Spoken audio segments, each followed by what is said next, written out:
Hey everybody, how's it going? Marcos Villegas for FighthypeTV, being joined with Oscar De La Hoya here in Riyadh, Saudi Arabia. Oscar, lots to talk to you about, but you're wearing a Ring Magazine shirt.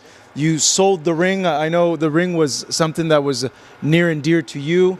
Let me know about the process and the process of selling the ring to Turki Al-Sheikh. It's been many years coming. Look, I held on to the ring for many years, and it was kind of like a double-edged sword for me. You know, I'm a promoter, but I have a belt that is very prestigious. You know, how am I gonna be, you know, handling both at the same time and not, you know, people are going to be talking about, well, there's conflict of interest or this and that. And so obviously the Ring Magazine to me was always, yes, like you said, dear to my heart. But I needed to part ways with it, but to the right person. And over the years, I had so many offers from everybody, from all walks of life. You name it, from hedge funds to individuals to people not involved in boxing, just because they love the brand. And I was just waiting for the right perfect person. And I think that you know, when Turki Al-Sheikh was interested, I literally thought about it long and hard, and you know, was telling myself, is this the right person?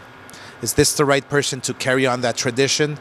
Does he have passion for boxing? And sure enough, he's probably the most passionate person right now in boxing that wants to make a positive change. So yeah, Turki was the perfect person to pass the torch to. What are you hoping happens now with the brand, the ring, and the work that you guys did with it over the years?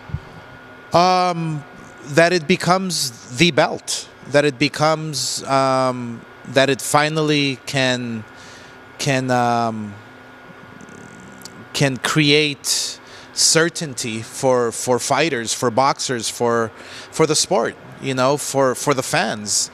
I think fans are now, you know, fed up with being undecided, you know, who the champion is, because there's so many belts out there now. You have, you know, I don't have to name them, but WBC, WBA, IBF, you know, people want to experience who that best fighter in the planet is in each individual weight class. So I think now we're finally going to see it. It's going to take some time, but I think Turki Al-Sheikh has a very ambitious plan in making sure that the fans are included in the sport, that the fans are feeling, you know, a sense of ownership. And that's exactly why I believe Turki Al-Sheikh bought it and took it over, because he wants to include the people in this process. So there was a little bit of confusion. You just sold it to Turki himself, or did the Riyadh season buy Ring Magazine? Yeah, no, it was whether it was I'm not sure exactly what entity he is using, but Turki Al-Sheikh is the person, the individual who approached me to sell the magazine to. I know you're a smart business guy.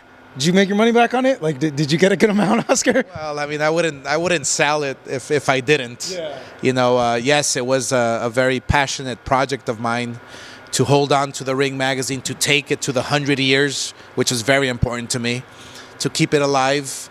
And I can do so much, and obviously, you know, first and foremost, it was a passionate project of mine. But you know, I am a businessman, and I do have to have a nice return in exchange. So everything worked out well. Did you get? Can you say how big that return was? I don't want to say how big, but let's just say it was a nice retirement plan for myself. So. I think you, by fighting over the years, you have built a nice retirement plan. Moving on to your fights, your fighters coming into 2025.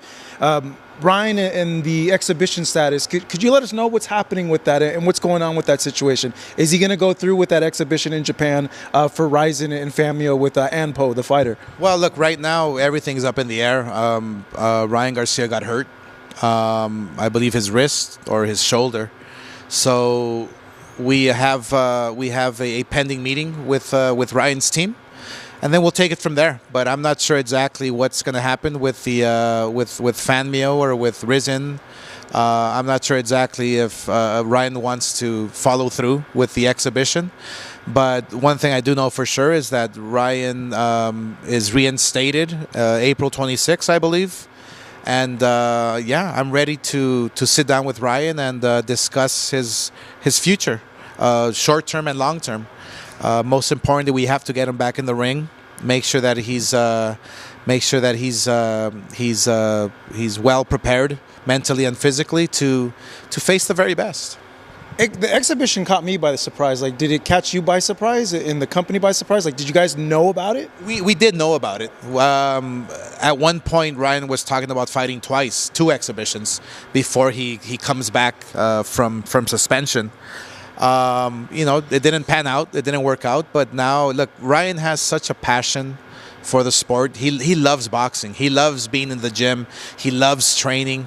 That's what he's missing, and that's what we have to get him back inside the ring.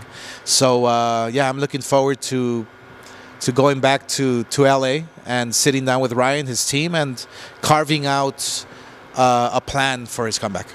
4 months away. It's going to come up very, very soon where Ryan's going to be able to fight in the U.S. again. Who are you thinking? Like, do you want him to have a tune-up and then go into a big fight? Like, do you want to throw him into a big fight? Like, are we going to see the rematch with Haney, like, right away? Like, what are you thinking? Well, look, a fighter having a year layoff is never a good thing. So his comeback fight, must be some kind of warm-up fight, a tune-up fight that we call in boxing. Somebody that's not a world champion. Because right now in his division, whether it's 147 pounds or in between 140 and 147, there's a lot of great names out there for him. So once Ryan gets back in action, once Ryan gets back in rhythm, and maybe has a tune-up fight, possibly in late April or maybe early May, then I want to throw him in there with the very best. And that's what Ryan wants to do, is challenge himself and fight the best. I mean, whether it's, I'm thinking top of my head, Teofimo Lopez or even Boots Ennis or whoever the very best is. And, I mean, we still have Devin Haney who is wanting that rematch against Ryan Garcia. Who knows? Maybe that happens again. But again, I have to sit down with Ryan and we'll carve out a plan. That rematch is going to happen because I know, like, the whole suing thing, and I don't know if that, like, closed the door towards that, or where's your thoughts on that? Look, when a fighter, first of all, I've never heard of a fighter suing somebody for battery. We're in the business of battering opponents, and so I've never heard that in my entire career as a fighter or as a promoter. But yeah, it opens up the door to it's a great storyline. That's a great storyline. I don't know if, like, it made things like sure, too personal. Like, hey, you're suing me for this dumb thing. I don't want to get in trouble, but, like, you guys perceive it as a dumb thing, or the back and forth between, like, Bill and everybody. Yeah, it's nonsense. But the only way to square off is inside the ring. So who knows? Maybe we can see another one. Maybe we don't. I think Ryan Garcia put on a performance of a lifetime. So the way Ryan Garcia handled Devin Haney, to me personally, doesn't call for a rematch. But who knows? The back and forth is pretty intense. One guy I'll give props to is Floyd Schofield for wanting that fight against Shakur Stevenson. Very ambitious for where he's at right now. I saw your post about the fight, but now that it's made, what do you think about it? I would imagine maybe the team did say like, "Yo, like just wait a little bit for these types of fights yet," right? Yeah, no, I was the first one to say, "Hey, you have to wait. We have a plan for you. We have a strategy for you." And but the father was very adamant. The father in particular was the one who wanted this fight. Kid Austin, he's a fighter. He's a throwback fighter. He's actually my favorite fighter today when it comes to fighting the very best, fighting anybody, getting to the top and making history. Like, that's his mentality. I love that. But for my tastes, I think, yes, it was a little too ambitious, but they know exactly what they're doing. The father knows his son. We know his abilities inside the ring. Is it a little too early? Maybe. Is it the right time? Could be. Who knows? Only Kid Austin knows inside that ring that night. So I think it's going to be a hell of a fight. I think it's going to be a very, very entertaining fight. Look, Shakur Stevenson is coming off an injury. And Kid Austin must take advantage of that injury. And I'm sure he'll find a way with his new team, with his new corner, with Ronnie Shields and his father in the corner. So, look, I think Kid Austin has a tremendous chance at dethroning a pure, amazing boxer in Shakur Stevenson. What would you say to him in the corner, or like how would you map out a strategy to beat a Shakur Stevenson at this point, given the tools that Floyd Schofield has at this point? No, I love his chances because, look, one thing about Floyd is that he doesn't fight.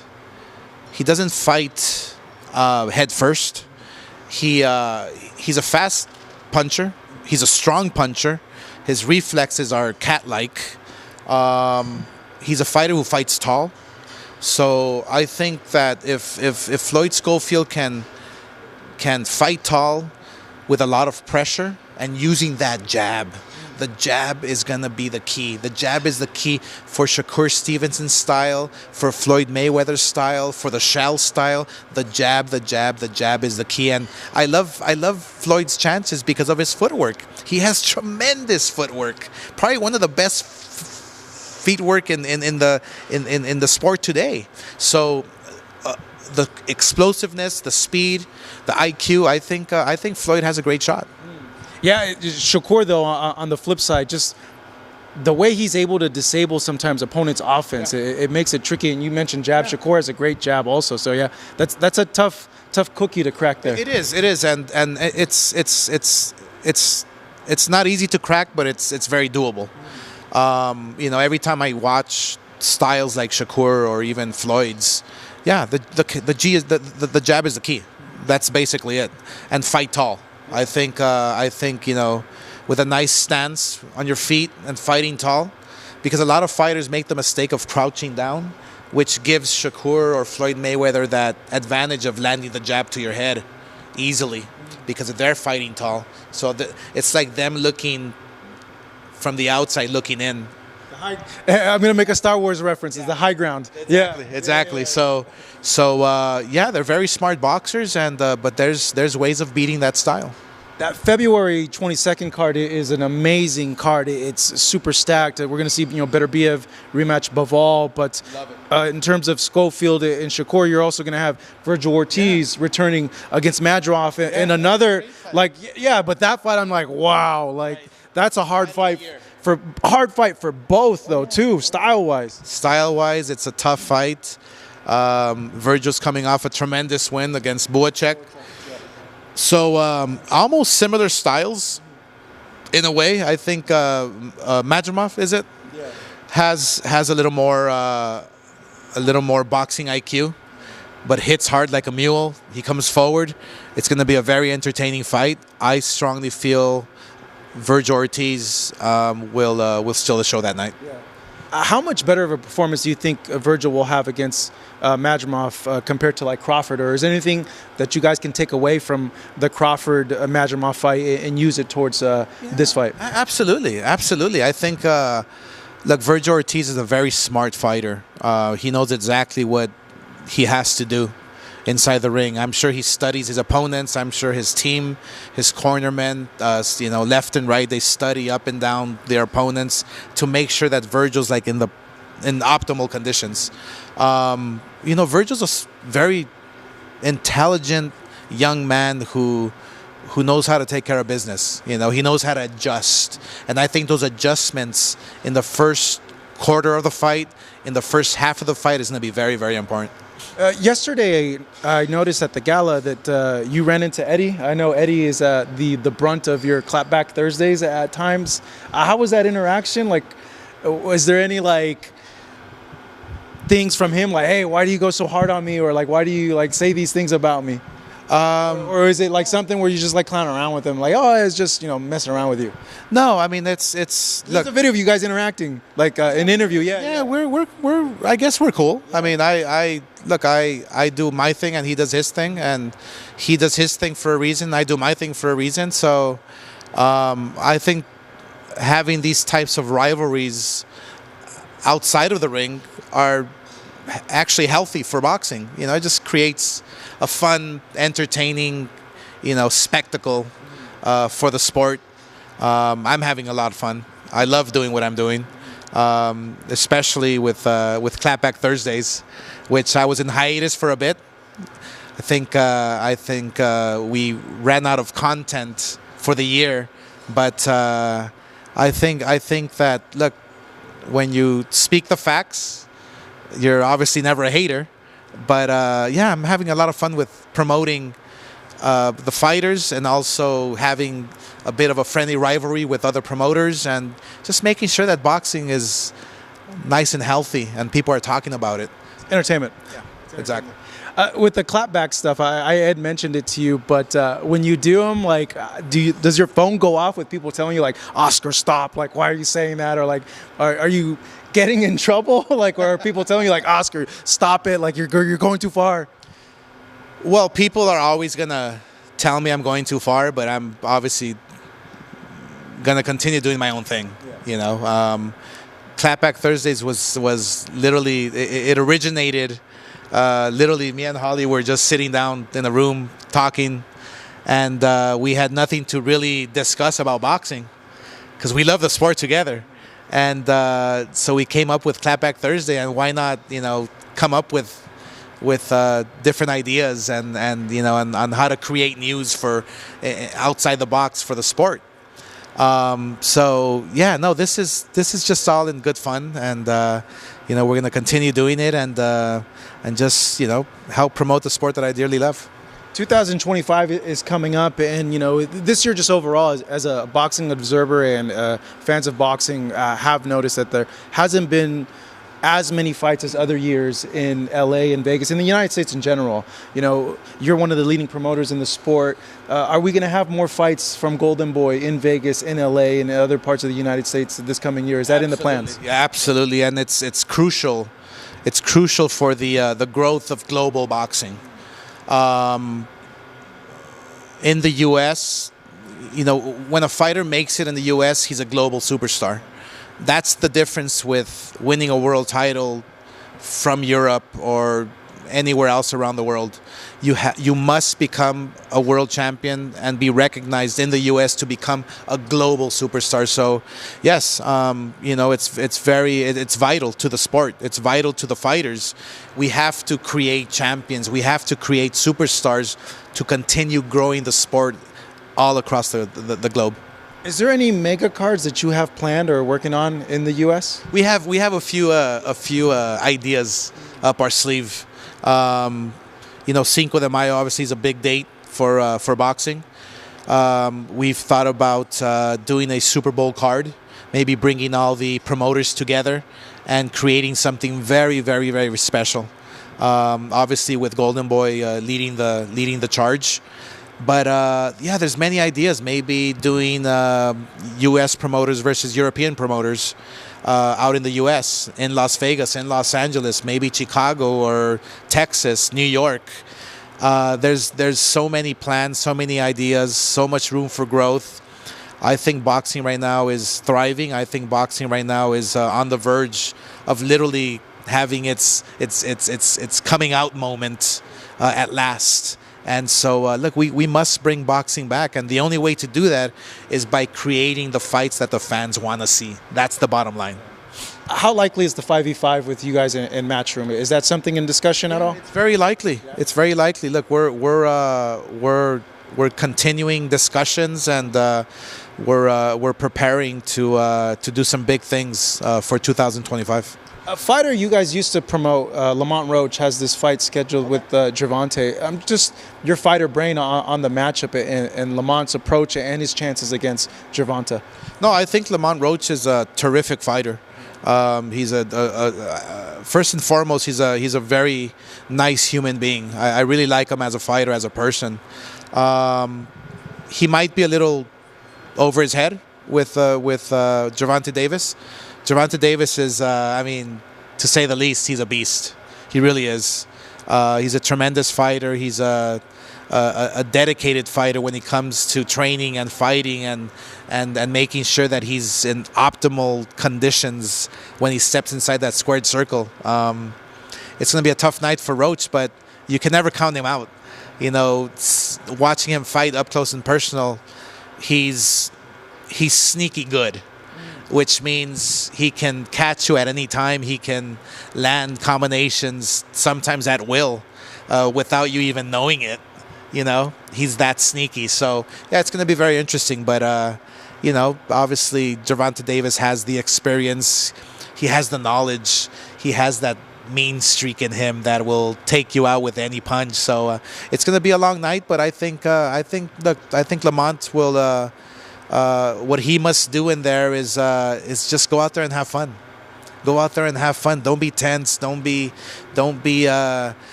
fight nervous and scared. Fight having fun and enjoy the moment.